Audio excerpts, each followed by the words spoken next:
जय जोहार संगवारी हो। लॉजिकल वर्ड जांजगीर में आप सबका स्वागत है। जैसे कि हम समाज शास्त्र जो मेंस की पूर्व क्लास है, ये हमारा चौथा क्लास है। इसमें हम सामाजिक अंतरक्रिया, परिस्थिति, भूमिका, संस्कृति और व्यक्तित्व के बारे में पढ़ा, वो जो हमारे सिलेबस में पूरा लिखाया है। ये तो हम क्लास का प्रारंभ करते हैं और आने वाले दिनों में इस प्रकार के और लगातार वीडियो हम डालते रहेंगे। याद कर बेटा, जस्ट चौथा पेपर की क्लास आने वाला है, 7 तक की क्लास कंटिन्यू। ये है सामाजिक अंतरक्रिया। क्या होती है सामाजिक अंतरक्रिया?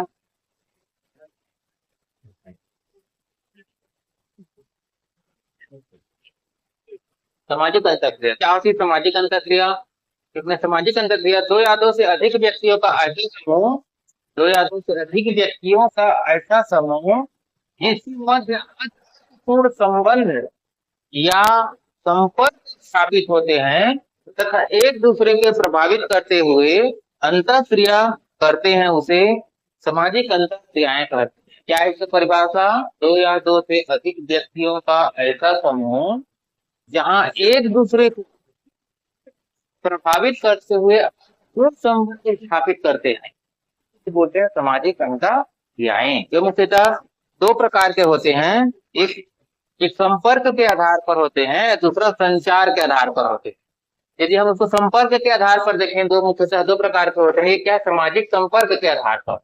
एक होता है प्रत्यक्ष, मतलब डायरेक्ट, और दूसरा होते हैं अप्रत्यक्ष, मतलब होते हैं इनडायरेक्ट। उसी प्रकार के संचार के आधार पर बांट सकते हैं। दूसरा हम इसको अलग से संचार के आधार पर भी बांट सकते हैं। संचार के आधार पर, तो संचार के आधार पर अलग अलग प्रकार है। पहला है औपचारिक संचार,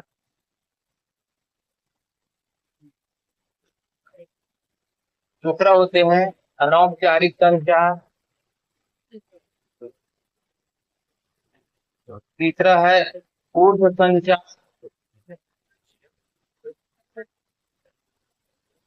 चौथा है अधोगामी। तो ऊर्ध्व को ऊर्ध्वगामी भी लिख सकते हैं, ऊर्ध्वगामी, इसको अधोगामी संचार। फिर पांचवा है ग्राह संचार। इसी प्रकार छठवा है आंतरिक संचार। और लिखना चाहते तो और लिख सकते हो अंत व्यक्तित्व संचार, और होता है अंत व्यक्तित्व संचार। इसलिए 4 नंबर के अलग से पूछेगा संचार का भाषा, ये क्वेश्चन कितना सही करते हो सब कुछ है। नहीं तो इसमें मात्र आप औपचारिक और अनौपचारिक व्यक्तित्व के इसके नीचे चैप्टर संचार का चैप्टर है, इसमें और अच्छा से डील कर देंगे। इसी प्रकार व्यक्ति और समाज, इस सिलेबस में डायरेक्ट लिखा है व्यक्ति और समाज के बारे में। ये एक बार पीएससी के मेंस में आया है, 2 नंबर का क्वेश्चन पूछा गया है।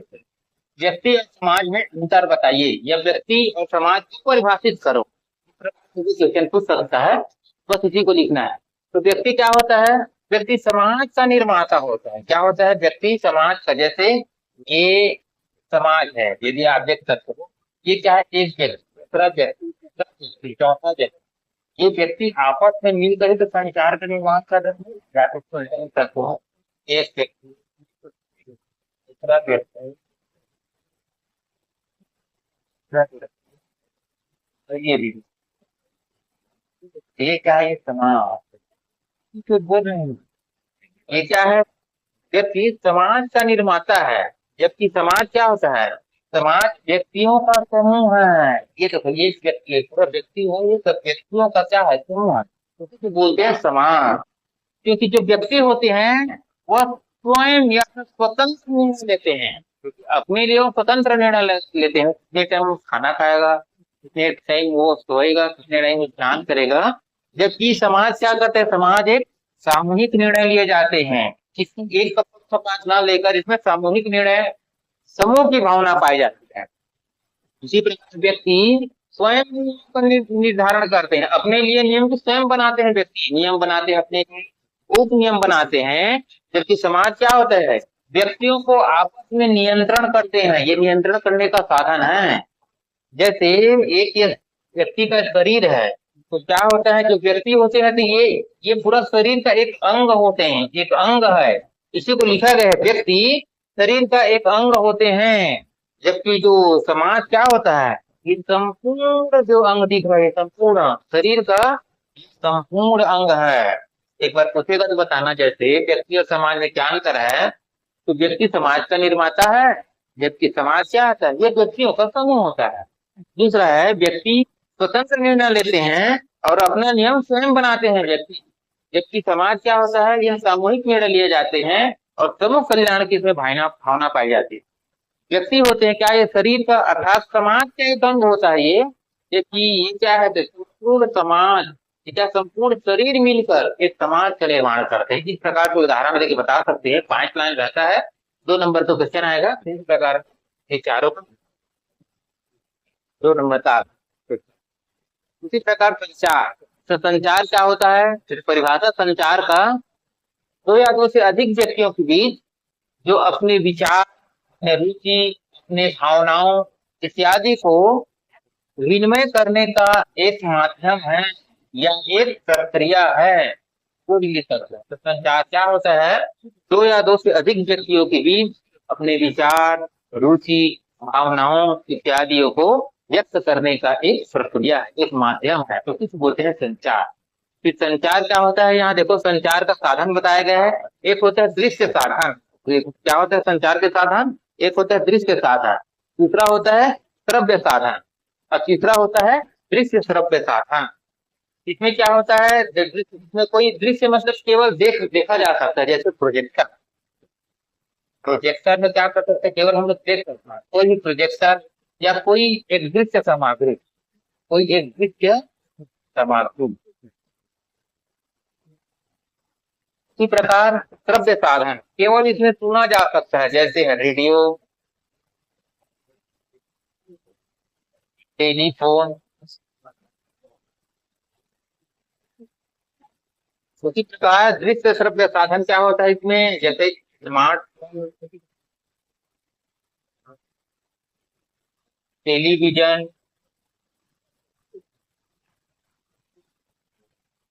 आदि। ये क्या है, उपकरण है या इसका साधन। इसका प्रकार देखते हैं, एक होते हैं औपचारिक संचार, दूसरा होते हैं अनौपचारिक संचार, उसके बाद होते हैं अंतः व्यक्तित्व संचार, ऊर्ध्वगामी संचार, अधोगामी संचार, ब्राह्म संचार और आंतरिक संचार। पहला क्या होता है, औपचारिक संचार। यदि 2 नंबर को पूछेगा तो केवल किसी 2 संचार भी लिख सकते हैं, या एक लिख सकते हो, तो 5 से भी लिख सकते हो, आपकी इच्छा है। इससे क्या होता है कि औपचारिक संचार ये हमेशा पद सोपान पर होता है, पद सोपान।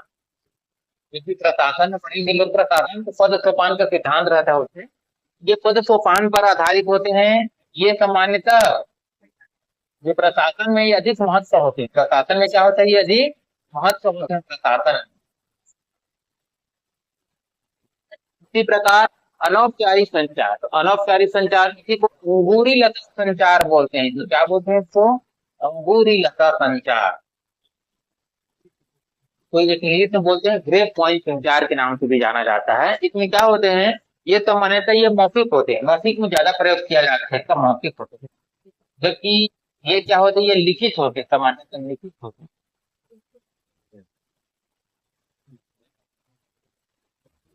इसी प्रकार ये अंतः व्यक्तित्व संचार बोलते हैं, स्वयं से बात करना, ऊर्ध्वगामी, अधोगामी, ब्राह्म संचार और आंतरिक संचार। ये अलग अलग संचार है, संचार के बारे में थोड़ा थोड़ा रहता है, ज्यादा नहीं। इसी प्रकार इसके आगे देखते हैं, इसमें आगे दिया है परिस्थिति के बारे में बताया गया।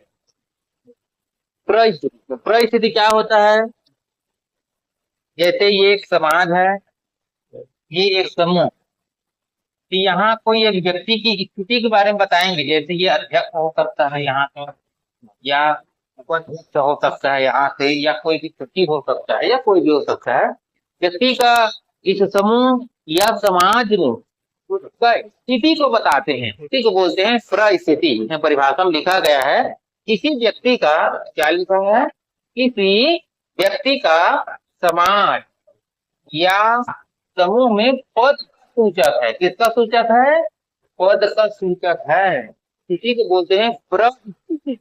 क्या होती है, इसको बोलते हैं परिस्थिति। देखो ये समाज या समूह या समिति कोई भी हो सकता है, तो व्यक्ति का पद का सूचक होते हैं कि व्यक्ति किस पद पर है।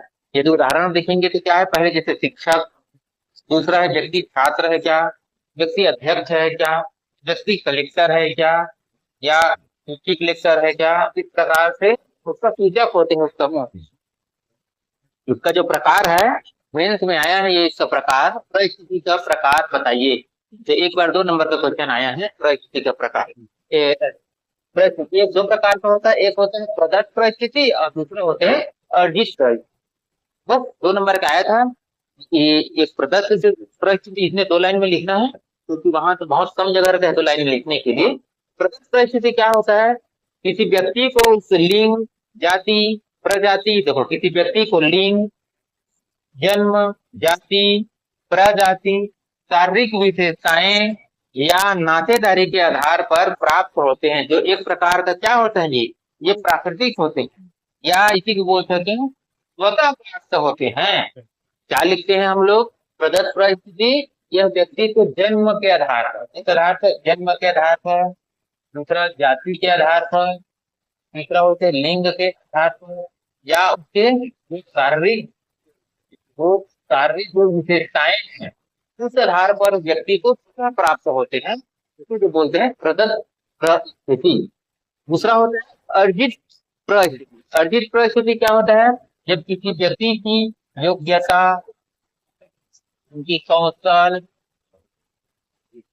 उनके गुण या उनके संपत्ति या राजनीतिक सत्ता,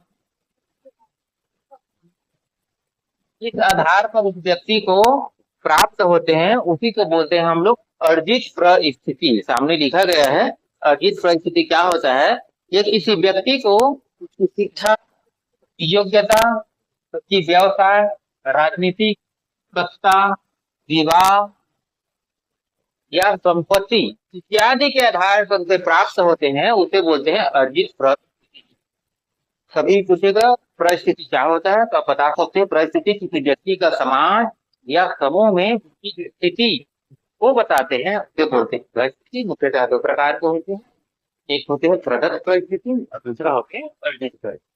प्रदत्त परिस्थिति व्यक्ति को जन्म, लिंग, जाति, प्रजाति, शारीरिक विशेषता के आधार पर उसे समूह या समाज में उसे प्राकृतिक रूप से या उसे जन्मजात रूप से, जैसे राजा का बेटा पहले राजा बनता है, इसके बारे में बताया गया है, इसलिए बोलते हैं प्रदत्त परिस्थिति। दूसरा होता है अर्जित परिस्थिति, जब किसी व्यक्ति को की शिक्षा, योग्यता, राजनीतिक सत्ता, विवाह या अन्य व्यवसाय, संपत्ति के आधार पर जो उसको परिस्थिति प्राप्त होते हैं, तो बोलते हैं हम लोग अर्जित परिस्थिति।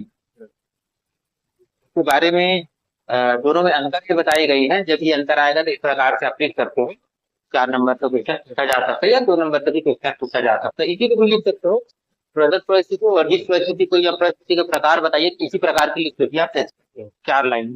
तो ऊपर में 1 लाइन दे सकते हैं, इस प्रकार से 5 लाइन आपका रहता है, और ये 4 प्रकार से 4 पहला होता है, इसका क्या होता है, इसका अधिकार क्या होता है, इसको सीमित होता है। जब इसका अधिकार क्या होता है, इसका अधिकार सीमित होता है, बहुत विकसित रहता है इसका अधिकार। दूसरा, ये सामान्यतः स्थायी प्रकृति के होते हैं। ये क्या होते हैं, स्थायी प्रकृति के होते हैं, जबकि ये क्या होते हैं, ये परिवर्तनशील है। कैसे परिवर्तनशील है, यदि हम देखें, यदि कोई व्यक्ति जैसे अपनी योग्यता के आधार पर यदि वो डिप्टी कलेक्टर बन गया तो उसको जनपद सीओ भी बना देता है, जनपद सीओ तो तहसीलदार भी बना देता है, एसडीएम भी बना देता है। इस प्रकार से अलग अलग है, क्योंकि ये परिवर्तनशील होते हैं, साथ में उसका प्रमोशन भी होता है तो ऊपर चला जाता है। इसी कारण बोला है वो क्या होता है, परिवर्तनशील होता है। इसका निर्धारण क्या होता है, जन्म है, इसका निर्धारण जाति है या नातेदारी के आधार पर होता है, जबकि इसका निर्धारण क्या होता है, शिक्षा, व्यवसाय, संपत्ति के आधार पर किया जाता है। साथ में इससे क्या है, ये व्यक्ति समाज स्वयं व्यक्ति को प्रदान करते हैं, ये समाज के माध्यम से व्यक्ति को क्या करते हैं, स्वयं प्रदान करते हैं, जबकि उसमें व्यक्ति अपने गुण और योग्यता के आधार पर प्राप्त किया जाता है। इसके आधार पर अपने गुणों और योग्यता के आधार पर ये प्राप्त करते हैं। इसमें किसी भी प्रकार का इसमें स्वतंत्र निर्णय या सकारात्मक निर्णय लेने में असमर्थ होते हैं। तो व्यक्ति किसी प्रकार से स्वतंत्र निर्णय नहीं ले सकते हैं। इसमें अनिश्चित निर्णय ले सकते हैं। एक अलग पॉइंट लिख सकते हैं, अनिश्चित निर्णय, अनिश्चित निर्णय लिए जा सकते हैं। लेकिन इसमें क्या होता है, इसमें व्यक्ति कुशल होते हैं, बहुत ज्यादा इसका निर्णय लेने में क्या होते हैं, ये समर्थ होते हैं।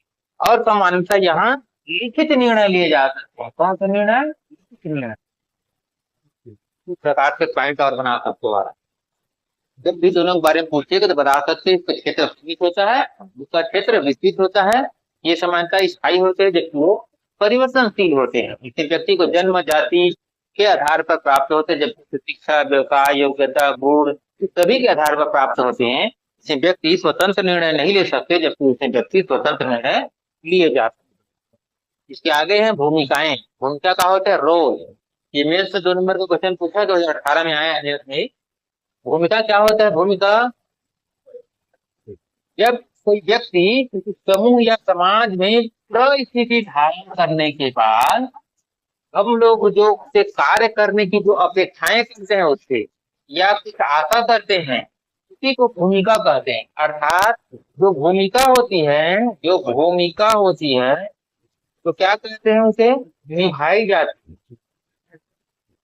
जबकि परिस्थिति होते हैं, परिस्थिति ये धारण किया जाता है। क्या होता है? व्यक्ति परिस्थिति भी लिख सकते हैं। भूमिका क्या होते हैं?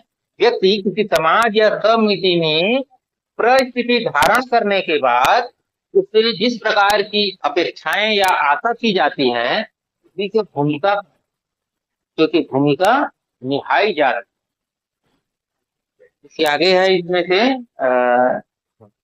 समाज के निर्धारण में परिस्थिति और भूमिका किस प्रकार सहायक है। जब ये क्वेश्चन आएगा 8 नंबर का या 4 नंबर का आएगा ये क्वेश्चन, या तो परिस्थिति के बारे में पूछेगा या तो भूमिका के बारे में पूछेगा। क्या क्वेश्चन है?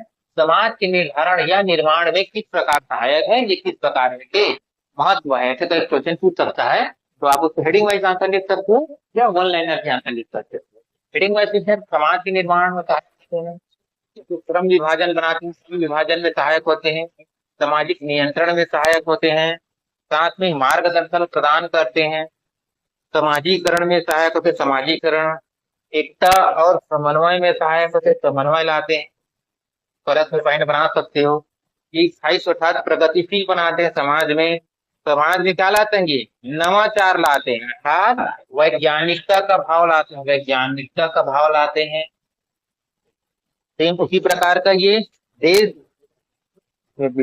और समाज की आर्थिक विकास में सहायक होते हैं, देश के समाज के आर्थिक विकास में सहायक होते हैं। आप अपने हिसाब से समाज की क्या है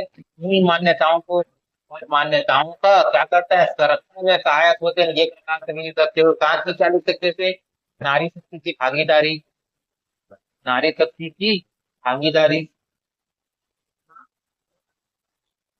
प्रकार से भी आप लिख सकते हो। साथ में और लिखना सकते हो तो व्यक्ति को क्या कहते हैं, कार्य करने का अवसर मिलता है, कार्य करने का अवसर मिलता है। इस प्रकार से अलग अलग और पॉइंट बना सकते होते, बनाना चाहते हैं तो आप अपने हिसाब से। इसके आगे है संस्कृति। संस्कृति क्या होता है? मजूमदार एवं मदान के अनुसार संस्कृति क्या होती है? संस्कृति सीखी हुई है, क्या होता है? सीखी हुई एक व्यवहार है। संस्कृति क्या होता है? सीखी हुई व्यवहार होते हैं, क्योंकि संस्कृति सीखी जाती है और संस्कृति प्रत्येक व्यक्ति या प्रत्येक समाज या प्रत्येक समूह की अमूल्य धरोहर होते हैं। यहाँ लिखा है संस्कृति लोगों के जीवन जीने का तरीका होता है। क्या लिखेंगे? संस्कृति सीखी हुई एक व्यवहार है जो व्यक्ति की जीवन जीने का तरीका होता है, और संस्कृति हमारी विरासत, हमारी धरोहर है। साथ में क्या कहते हैं, अर्थात यह क्रमिक रूप से परिवर्तन होते हैं। जब भी परिवर्तन होते हैं ये क्या होता है? चरणबद्ध रूप से होते हैं, एकाएक नहीं होते, चरणबद्ध रूप से परिवर्तन होते हैं। जब भी संस्कृति के बारे में पूछे तो लिख सकते संस्कृति सीखी हुई एक व्यवहार होते हैं जो लोगों के जीवन जीने का तरीका है, संस्कृति कहलाती है। साथ में संस्कृति हमारी अमूल्य धरोहर है। प्रत्येक समाज, प्रत्येक व्यक्ति की जो संस्कृति एक आदर्श, एक मानक होते हैं। उसमें संस्कृति के बारे में इसकी विशेषता बताई गई है। क्या है संस्कृति? सबसे पहले इसकी विशेषता, संस्कृति सीखी हुई ज्ञान। सबसे पहला, संस्कृति क्या है? सीखी हुई ज्ञान है। ये संस्कृति सीखी हुई एक व्यवहार है, ये भी लिख सकते हैं। दूसरा, संस्कृति क्या है? संस्कृति अमूर्त है। प्रत्येक व्यक्ति के लिए क्या है संस्कृति? ऐसे भी लिख सकते हैं, संस्कृति आदर्श एवं मानक है। यहाँ से भी लिख सकते हैं, मानक है। संस्कृति तो क्या होते हैं? ये अमूर्त है, क्योंकि हम एक संस्कृति दूसरी संस्कृति कभी हम लोग माप समझ नहीं सकते, केवल उससे एक अनुभव कर सकते हैं। जैसे छत्तीसगढ़ में जैसे जनजाति संस्कृति आज भी अपने मूल अवस्था में बनी हुई है, उसको बोलते हैं अमूर्त है। व्यक्तित्व निर्माण में सहायक होते हैं। संस्कृति क्या होता है? हमारे जो व्यक्तित्व होते हैं, तो व्यक्तित्व क्या होते हैं? आगे टॉपिक में दिया गया है, व्यक्ति की जो बाहरी एवं आंतरिक गुणों का योग है व्यक्तित्व, इसके बारे में बताए गए हैं। जो व्यक्तित्व होते, व्यक्तित्व का निर्माण में सहायक होते हैं। साथ में संस्कृति पीढ़ी दर पीढ़ी क्या होता है? ये पीढ़ी दर पीढ़ी हस्तांतरित होते हैं। पीढ़ी दर पीढ़ी तो पहले से जो संस्कृति है, आज भी उसका संस्कृति, उसका जो महत्व बना हुआ है, हालांकि क्रमिक रूप से परिवर्तन हो रहा है, लेकिन इसका महत्व बना ही रहता है। प्रत्येक समाज या प्रत्येक समूह के लिए अलग अलग संस्कृति हो सकते हैं। क्या हो सकते हैं? हो सकते हैं। ऐसे जरूरी नहीं हर व्यक्ति का या हर समाज का या हर क्षेत्र का संस्कृति एक समान है। जैसे हमारे दक्षिण भारत का अलग संस्कृति कल्चर है थोड़ा, यदि बंगाल तरफ देखेंगे तो कुछ अलग होते हैं। हमारे छत्तीसगढ़ के संस्कृति अलग है। जैसे हमारे छत्तीसगढ़ पढ़ते हैं, 36 प्रकार की भाजी है, 36 प्रकार की जो आभूषण है, हमारे 36 प्रकार के जैसे छत्तीसगढ़ में जो पुरस्कार दिए जा रहे हैं, राज्य अलंकरण पुरस्कार, ये अलग अलग है। इसी प्रकार से बताए गए हैं। ये तो अगला टॉपिक इसमें अलग अलग किया गया। इसमें ये संस्कृति क्या है? सामाजिकरण में सहायक है। क्या है संस्कृति? क्या है? ये समाजीकरण में सहायक है। समाजीकरण क्या होता है? समाजीकरण, इससे अगला टॉपिक है समाजीकरण, इसके बाद समाजीकरण ही पढ़ेंगे।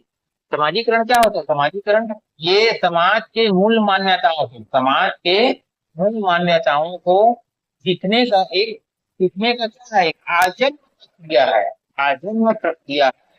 अगला टॉपिक इसके बाद जब होगा समाजीकरण। जैसे समाजीकरण में फूले का सिद्धांत, नीट का सिद्धांत, जो फ्रायड का सिद्धांत और जो दुर्किन का सिद्धांत, जो लगातार जो समाज शास्त्र ने दिया है और लगातार अध्ययन में आ ही रहा है, उसके बारे में पढ़ेंगे अगली बार।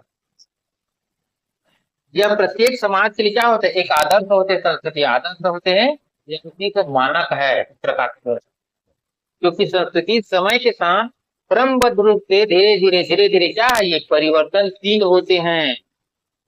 और प्रत्येक संस्कृति मानवीय आवश्यकताओं से क्या करते हैं? ये पूरा करते हैं। मानवीय आवश्यकताओं को पूर्ति में क्या करते हैं? सहायक होते हैं संस्कृति। साथ में जो संस्कृति है समाज का क्या है? अमूल्य धरोहर है। संस्कृति क्या है? समाज का अमूल्य धरोहर है, ये विरासत है। क्या है? ये विरासत है। इस प्रकार से आप लिख सकते हो, संस्कृति समाज का अमूल्य धरोहर विरासत है। संस्कृति क्या करते हैं? व्यक्तित्व निर्माण में सहायक होते हैं। कौन सा निर्माण में? व्यक्तित्व का निर्माण में सहायक होते हैं। और साथ में जो संस्कृति हमारी आकांक्षाओं, हमारी आवश्यकताओं को हमारी जो मौलिकता है, इसे पूरा करने में क्या करते हैं? ये सहायक होते हैं संस्कृति। और संस्कृति समाज का निर्माण कर क्या करते हैं? बांधे हुए रखते हैं, अर्थात सेतु का कार्य करते हैं। इस प्रकार की संस्कृति की विशेषता को आप गिर सकते हैं। अगला इसका टॉपिक दिया है इसमें भौतिक संस्कृति और अभौतिक संस्कृति में अंतर बताइए। अभी मेल्स में आया था 4 नंबर का, 4 नंबर के मेल्स में आया था अभी।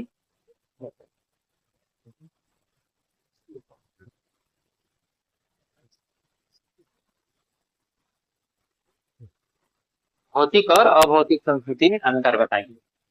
सबसे पहले है भौतिक संस्कृति। भौतिक मतलब क्या होता है? जैसे हम लोग माप सकते हैं, इसको माप सकते हैं या इसको क्या कर सकते हैं? इसको हम तोल सकते हैं। इससे पहले पॉइंट ऐसे क्लिक करते हैं, इसको क्या करते हैं, इसको हम माप या तौल नहीं सकते हैं।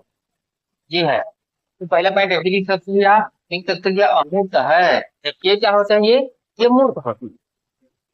दूसरा है इसमें जो हमारे जो भौतिक संस्कृति जिसे हम लोग माप सकते हैं, जिसको तौल सकते हैं, वो सरल होते हैं। क्या होते हैं ये सरल होते हैं, जिसको हम लोग माप नहीं सकते। जैसे समाज एक अमूर्त होते हैं, संबंधों पर आधारित है, और उसका एक जटिल संरचना है। उसी प्रकार से देखो ये संस्कृति क्या है, ये वाला एक जटिल संरचना है, जटिल होते हैं।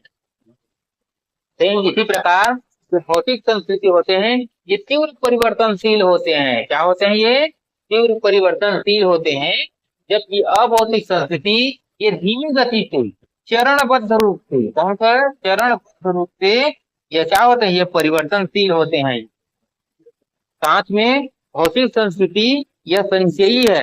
जो क्या होते हैं, संचयी मतलब होते हैं संग्रहित होते हैं, और निरंतर क्या होते हैं, वृद्धि होती है। जबकि अभौतिक संस्कृति हमारे विरासत से प्राप्त होते हैं। जो हमारी जो विरासत होते हैं, जो हमारे अमूल्य जो धरोहर होते हैं, उससे प्राप्त होते हैं। ये 4 नंबर का क्वेश्चन आया था, इसी प्रकार से फिर रिपीट होगा, तो इस प्रकार से आप 4 नंबर का क्वेश्चन लिख सकते हो, 4 पॉइंट या 5 अपने हिसाब से और बना। आगे दिया है व्यक्तित्व।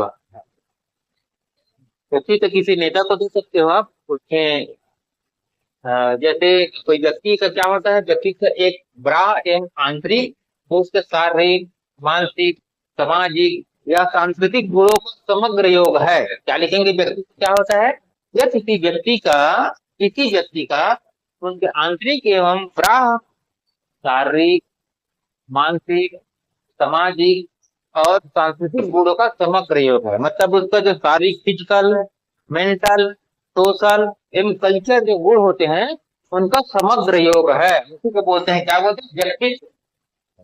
क्योंकि व्यक्तित्व का विशेषता देख सकते हैं इसमें। व्यक्तित्व क्या होता है, संस्कृति का निर्माण करता है। तो व्यक्तित्व क्या होता है, संस्कृति का निर्माण करता है, संस्कृति का संरक्षण में सहायक होते हैं, संस्कृति का संरक्षण में सहायक होते हैं। इसी प्रकार देखो व्यक्तित्व क्या होता है, व्यक्तित्व ये व्यक्ति के अंदर पाए जाने वाले विभिन्न गुणों का समग्रता का योग है। एक तो है व्यक्ति के अंदर पाए जाने वाले प्राण आंतरिक गुणों का समग्रता का योग है। व्यक्ति एक मूल से होते हैं, किसी प्रकार के पक्षपात नहीं होते हैं। अर्थात क्या है, ये मूल तटस्थ अवधारणा है, अर्थात यह स्थिर गुणों का योग है। या आप इससे बस लिख सकते हो, व्यक्ति एक मूल तटस्थ की अवधारणा है। व्यक्ति संस्कृति का निर्माण करते हैं, व्यक्ति संस्कृति के जो मूल मान्यता के संरक्षण में सहायक होते हैं। व्यक्तित्व व्यक्ति के जो अंदर पाए जाने विभिन्न गुण समग्रता का आधार है। जो क्या व्यक्तित्व में सीखने की प्रक्रिया शामिल होते हैं। सीखना क्या होता है, एक आजन्म होते हैं, व्यक्ति हमेशा सीखते ही रहता है। तो एक लाइन में बोल सकते हैं, अधिगम बोलते हैं। क्या बोलते हैं इसका, अधिगम, अधिगम।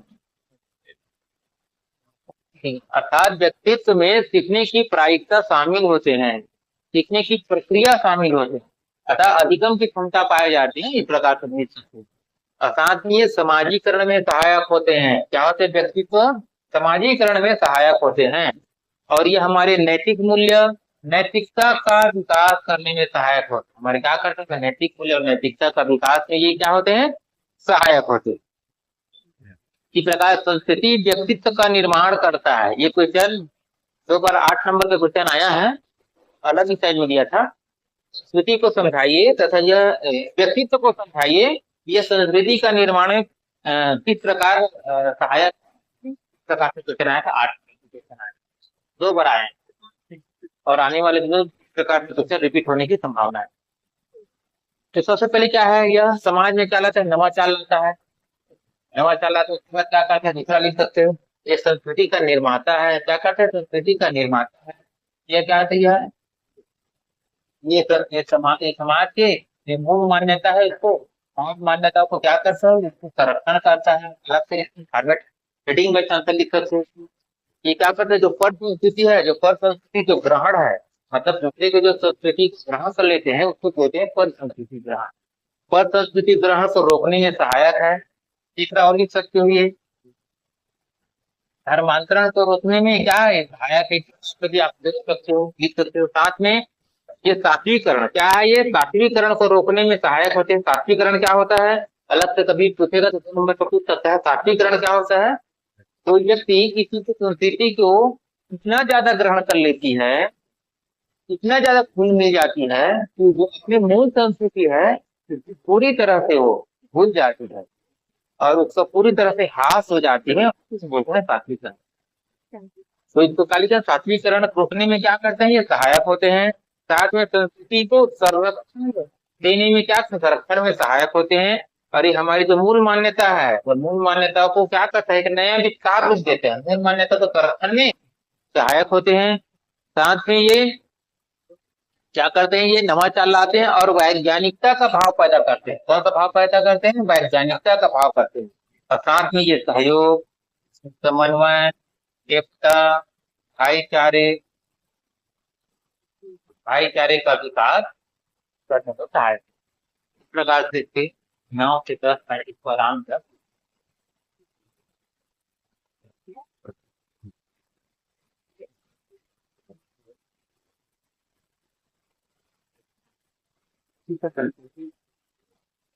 लास्ट है। इसके बाद अगला टॉपिक होगा सामाजिकरण। मैं इसको 5 मिनट में रिवाइज मार देता हूँ पूरी सेंटिंग तक।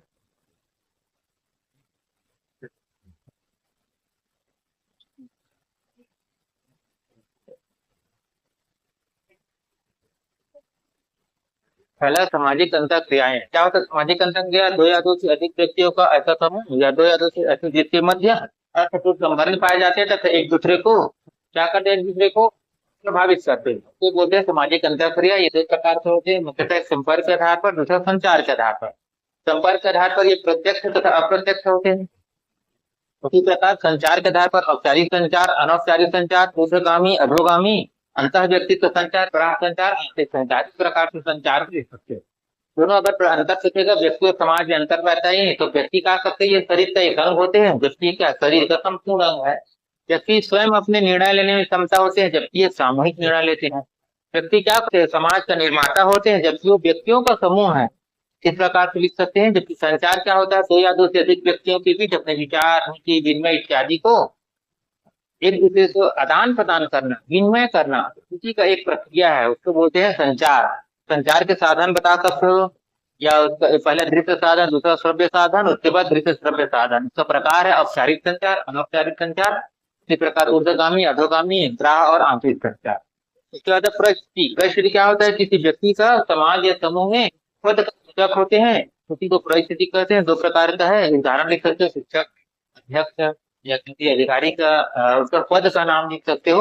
उसी प्रकार एक प्रदत्त परिस्थिति और दूसरा होते हैं अर्जित परिस्थिति। बता दें जन्म, लिंग, जाति के आधार पर प्राप्त होते हैं जबकि योग्यता पूर्व के आधार पर प्राप्त होते हैं।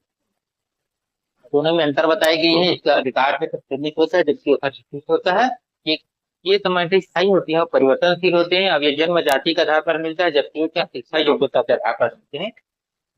इसी प्रकार से इसका आगे भूमिका रोल के बारे में बताया गया है। जब कोई व्यक्ति अपने किसी समूह या सामाजिक परिस्थिति धारण कर लेते हैं उसके बाद व्यक्ति जो कार्य करने की जो भूमिका जो आशा करते हैं इस प्रकार से कार्य करेगा, क्योंकि भूमिका निभाई जाती है जबकि परिस्थिति धारण की जाती है।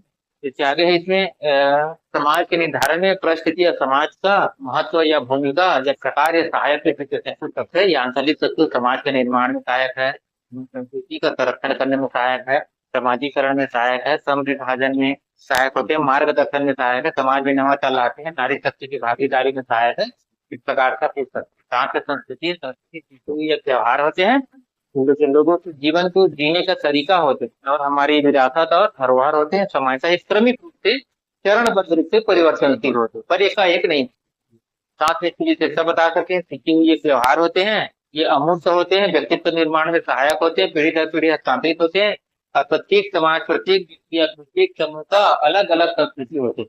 साथ में बता सकती है मानवीय आवश्यकताओं को पूर्ति करने में सहायक होते हैं। ये हमारा अमूल्य धरोहर है, हमारे आकांक्षाओं को पूरा करते हैं। और साथ में ये संस्कृति हमारे समाज के विभिन्न लोगों को आपस में बांधे रखने में सहायक होते हैं। यह किसी क्षेत्र विशेष की पहचान है, इस प्रकार से भी लिख सकते हैं संस्कृति।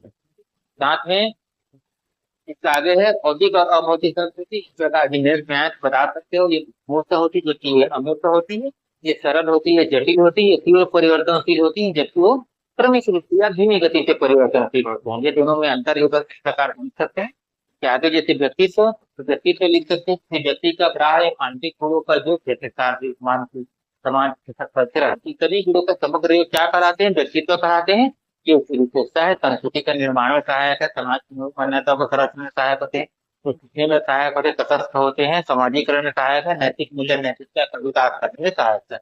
इस प्रकार से संस्कृति व्यक्तित्व का निर्माण करते हैं। ये इस प्रकार सहायक है, इसका महत्व इस प्रकार से पूछ सकते हैं तो बता सकते हैं कि समाज में क्या करते हैं? नवाचार लाते हैं, नारी शक्ति की भागीदारी को बढ़ाते हैं, पर संस्कृति ग्रहण को रोकते हैं, धर्मांतरण को रोकते हैं, साथ में सात्विकरण को रोकने में सहायक होते हैं, संस्कृति को संरक्षण में सहायक होते हैं, व्यक्ति को आपस में जोड़े रखने में सहायक होते हैं, सेतु का कार्य करते हैं, एकता समन्वय लाते हैं, भाईचारे वैज्ञानिकता का भाव पैदा करते हैं। इस प्रकार से आप आगे इसके बाद जो क्लास होगा समाजीकरण का होगा, समाजीकरण कंटिन्यू क्लास होगा। क्योंकि आप नोट बनाते रहिए और इसका पीडीएफ आपको लॉजिकल वर्ड जो टेलीग्राम है उसका ज्वाइनिंग कर लेना, उसमें आपको मिल जाएगा। यूट्यूब में आपको दिया रहेगा इसका साइड में। और अधिक से अधिक इसको शेयर करिए और टाइप कर सकते हो। धन्यवाद।